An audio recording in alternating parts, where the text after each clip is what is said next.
नमस्कार साथियों, मेरे इस YouTube चैनल पर आप सभी का स्वागत है।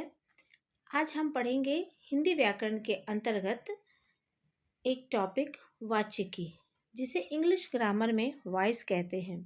इंग्लिश ग्रामर में केवल दो ही वॉइस होते हैं, एक्टिव वॉइस और पैसिव वॉइस, जिसे हिंदी में क्रमशः कर्तृवाच्य और कर्मवाच्य कहते हैं। हिंदी व्याकरण में एक तीसरा वाच्य भी होता है, वह है भाववाच्य। बहुत ही सरल टॉपिक है दोस्तों, बहुत ही शीघ्र आपको इसका कंसेप्ट समझ में आ जाएगा और आपसे बिल्कुल भी गलती नहीं होगी। वीडियो के अंत में मैं आपको बताने वाली हूँ कि कैसे किसी ट्रिक से या फॉर्मूला को अप्लाई करके आप किसी भी वाक्य का वाच्य बहुत जल्दी पता कर सकते हैं। तो कहीं भी जाइएगा मत, अंत तक वीडियो ज़रूर देखिएगा, आपको मज़ा आएगा और यह टॉपिक ज़रूर आपको सरल लगने लगेगा। इसमें कोई भी गलती नहीं हो। तो चलिए बात करते हैं वाच्य के परिभाषा की। क्रिया का कर्ता या कर्म या भाव के वचन और लिंग के अनुसार प्रयुक्त होना या आना वाच्य कहलाता है। बहुत ही सरल कंसेप्ट है दोस्तों। इससे आप समझ सकते हैं कि किसी भी वाक्य में जो कर्ता है, कर्ता कर्म या उसमें छिपे भाव जो हैं, उसके वचन और लिंग के अनुसार क्रिया प्रयुक्त होती है और क्रिया जिस रूप में प्रयुक्त होती है वही वाच्य कहलाता है। बिल्कुल आसानी से आप उदाहरण के साथ समझ जाएंगे, कुछ भी कंफ्यूजन आपको नहीं रहने वाला है। आप चलिए आगे बढ़ते हैं, जानते हैं वाच्य के भेद। तो वाच्य के 3 भेद हैं दोस्तों, कर्तृवाच्य, कर्मवाच्य और भाववाच्य। सबसे पहले बात करते हैं कर्तृवाच्य की। इसकी परिभाषा है, जहाँ क्रिया कर्ता के वचन और लिंग के अनुसार प्रयुक्त होती है वहाँ कर्तृवाच्य होता है। इसकी पहचान की बात करें तो यदि कर्ता का वचन और लिंग परिवर्तित किया जाए तो क्रिया भी परिवर्तित हो जाती है। तो इसके नाम से ही यह समझ में आ जाता है कि कर्तृवाच्य में जो भी क्रिया का परिवर्तन है वो कर्ता के अनुसार ही है। तो कर्ता का वचन और लिंग के अनुसार क्रिया परिवर्तित हो जाती है।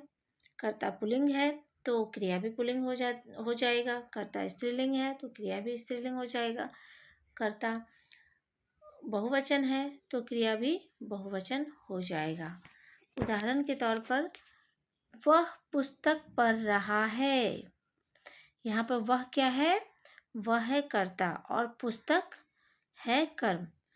अगर हम वह को बदलकर वे कर दें, इसका वचन परिवर्तित कर दें तो क्या हो जाएगा वाक्य? वे पुस्तक पढ़ रहे हैं। वे पुस्तक पढ़ रहे हैं, यहाँ पर क्या हुआ? क्रिया परिवर्तित हो गई।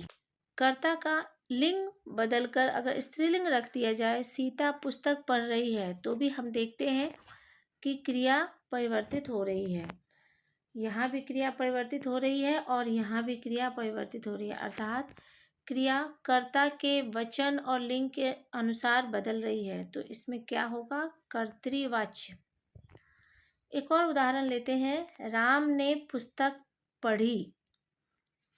अब राम की जगह पर अगर हम बहुवचन बनाए, राम और सीता ने पुस्तक पढ़ी, क्या क्रिया में कोई परिवर्तन हुआ? नहीं हुआ। सीता ने पुस्तक पढ़ी, क्रिया में क्या कोई परिवर्तन हुआ? नहीं हुआ। अब हम कर्म को बदलकर देखते हैं, पुस्तक की जगह पे हमने ग्रंथ रख दिया, तो अब क्या वाक्य हो गया? राम ने ग्रंथ पढ़ा। राम ने ग्रंथ पढ़ा। तो क्रिया कब परिवर्तित हुई? जब हमने कर्म को बदल डाला। तो इस वाक्य में कर्मवाच्य होगा, कर्तृवाच्य बिल्कुल नहीं होगा। तो यहाँ तक आपको समझ में आ गया होगा दोस्तों। तो चलिए अब हम कर्मवाच्य की परिभाषा जान लेते हैं। जहाँ क्रिया कर्म के वचन और लिंग के अनुसार प्रयुक्त होती है वहाँ कर्मवाच्य होता है। तो इसके नाम में ही परिभाषा छुपी है। वाक्य में क्रिया कर्म के वचन और लिंग के अनुसार बदल जाती है तो वहाँ कर्मवाच्य होता है। पहचान की बात करें तो यदि कर्म का वचन और लिंग परिवर्तित किया जाए तो क्रिया भी परिवर्तित हो जाती है। कर्ता का वचन और लिंग परिवर्तित करने पर क्रिया पर कोई प्रभाव नहीं पड़ेगा।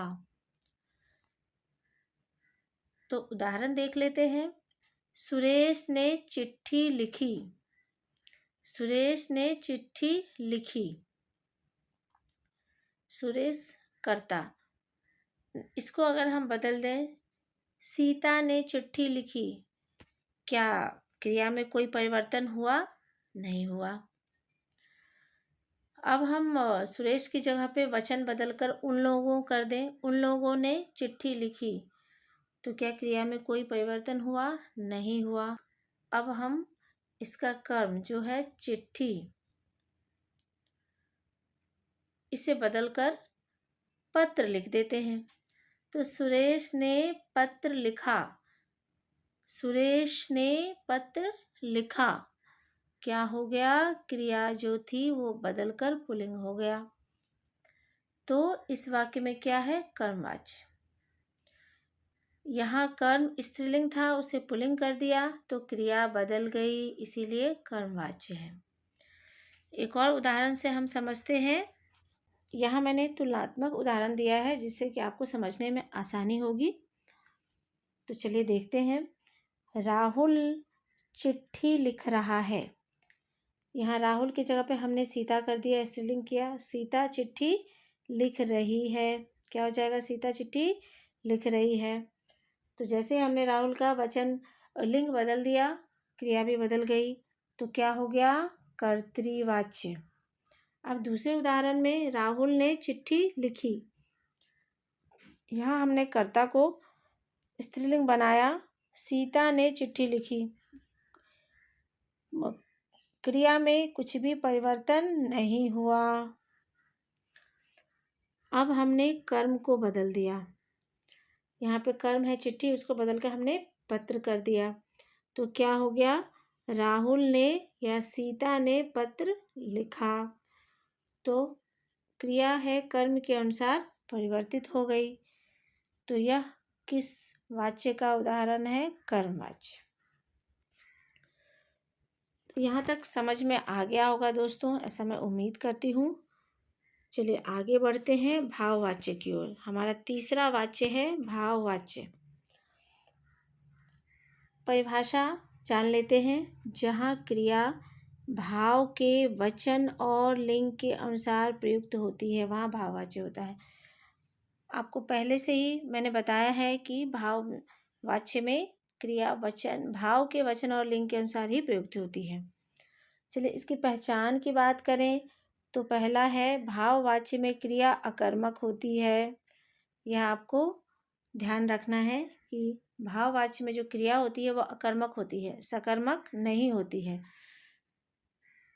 दूसरा पहचान के नियम है। भाववाच्य में कर्ता की सक्षमता या असक्षमता का पता चलता है। तीसरा पॉइंट है भाववाच्य में अक्सर वाक्य नकारात्मक होता है। हमेशा नकारात्मक नहीं होता है, लेकिन भाववाच्य में ज़्यादातर वाक्य नकारात्मक होते हैं। तो ये हो गए उसके पहचान की बात। अब हम उदाहरण के साथ समझते हैं। राम से चला नहीं जाता है। राम की जगह सीता रख दिया। सीता से चला नहीं जाता है। क्रिया में तो कुछ भी परिवर्तन नहीं हुआ। अब हम बहुवचन कर देते हैं। उन लोगों से चला नहीं जाता है। क्रिया में कोई भी परिवर्तन नहीं हुआ। तो क्या हो गया? ये वाक्य कर्तृवाच्य नहीं है। अब इस वाक्य में कोई कर्म है क्या? मुझे तो नहीं दिख रहा है। क्या आपको इसमें कोई कर्म नजर आ रहा है? नहीं, इस वाक्य में कोई कर्म नहीं है। तो यह कर्मवाच्य भी नहीं है। तो क्या हो गया, ये भाववाच्य। और यह वाक्य नकारात्मक भी है। अभी हमने ऊपर पढ़ा था कि भाववाच्य में अक्सर वाक्य नकारात्मक होता है, तो हमेशा नहीं होता है, पर ज़्यादातर वाक्य नकारात्मक होते हैं। तो उसकी वजह से भी हम समझ सकते हैं कि यह भाववाच्य है। अब मैं उस ट्रिक की बात करती हूँ जो मैंने वीडियो के स्टार्टिंग में आपको बताया था, जिसकी मदद से आप किसी भी वाक्य में वाच्य की पहचान बहुत ही आसानी से कर सकते हैं। तो चलिए जान लेते हैं क्या है वो वाक्य के पहचान के सूत्र या फॉर्मूला। तो सबसे पहले फॉर्मूला की बात करें तो वह है, कर्ता के साथ अगर कोई कारक चिन्ह नहीं है तो वहाँ कर्तृवाच्य होता है। दूसरे फॉर्मूले की बात करें, कर्ता के साथ ने का प्रयोग हुआ तो वहाँ कर्मवाच्य होता है। तीसरे फॉर्मूले की बात करें तो कर्ता के साथ से के प्रयोग से है। तो कर्ता के साथ से का प्रयोग दो रूपों में आता है। सबसे पहले कर्ता के साथ से के बाद अगर वस्तु का नाम है तो वहाँ पर कर्मवाच्य होता है। दूसरा है, कर्ता के बाद से के प्रयोग के बाद क्रिया आती है तो वहाँ भाववाच्य होता है।